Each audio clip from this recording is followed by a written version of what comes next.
Hello and welcome, everybody. Thank you for stopping by. I'm John, and this is my bit about life finance edition. Today, I would like to talk about can you still have fun while saving?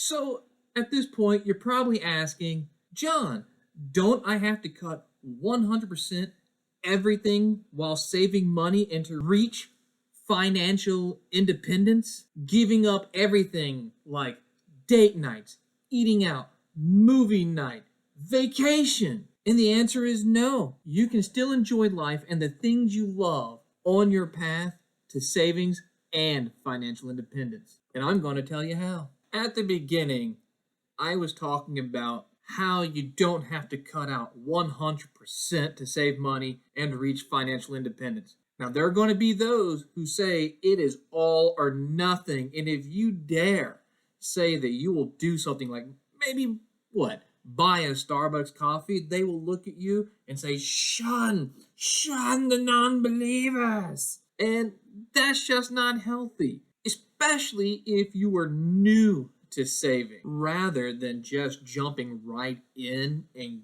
going all out on saving, cutting everything, and having no idea how this is going to affect your expectations, your way of life. Take your time, breathe. You have your budget, you know how to save $1,000.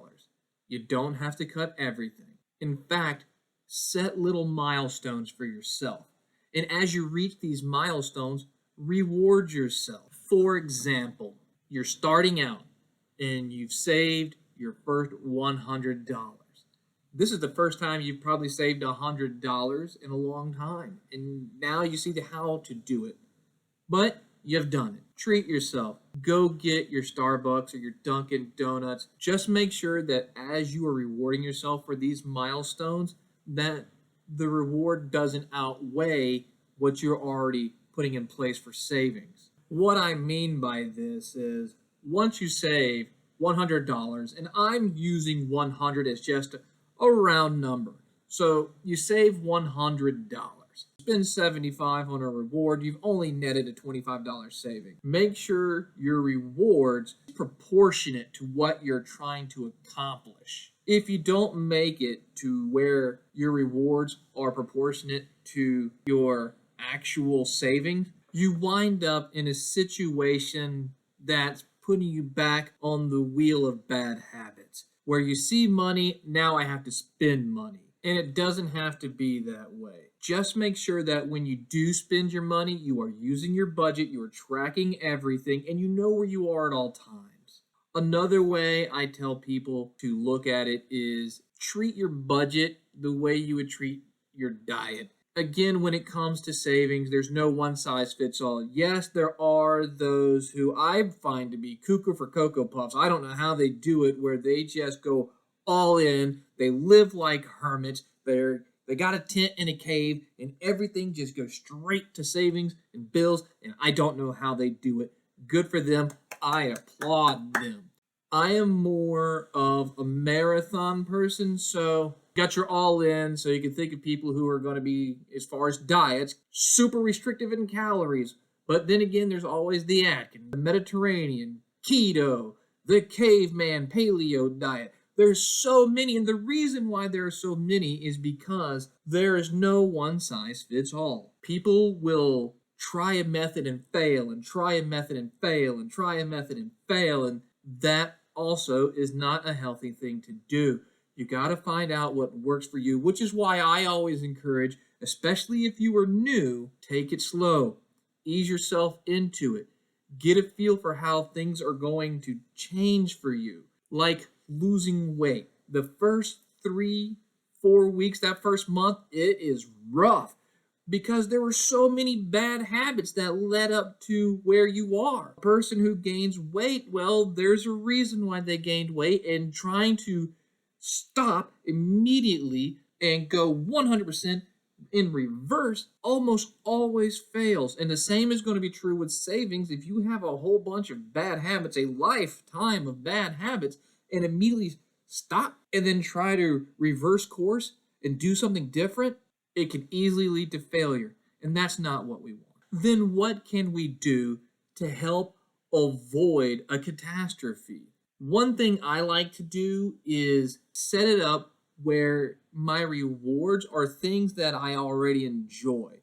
I look at my budget, especially when I'm starting out, and I say, what are my absolute must-haves? You know, your necessities, rent, utilities, you got it. But things that I absolutely, totally enjoy and say, I am not cutting that. For me, it is going out to eat every now and then. What I wound up doing is taking it to where I would go out to eat a lot and cutting it way back.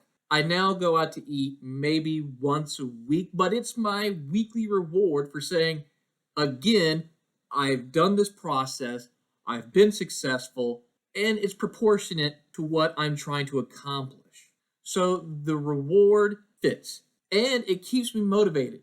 Now the reward is something that I look forward to. I have a small goal, and I can reach it. And the great thing about setting a small goal and reaching it, and a small goal and reaching it, paying attention to the small goals, just keep repeating this process over and over and over again. Small goal, small goal, small goal.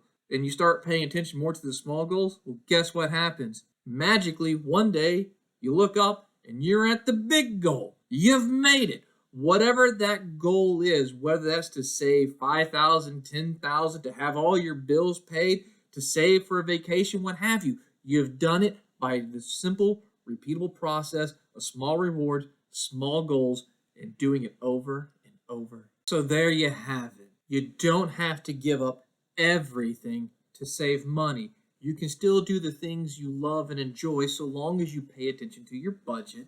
What your reward is proportionate to the actual savings that you've made, and focus on these small goals over and over again, these little rewards here and there. And over time, you'll find that you're going to make it to your big goal, which is whatever that could be. For me, it's to save for a vacation, saving for retirement, and having all of my bills paid to where the only thing that I owe is me.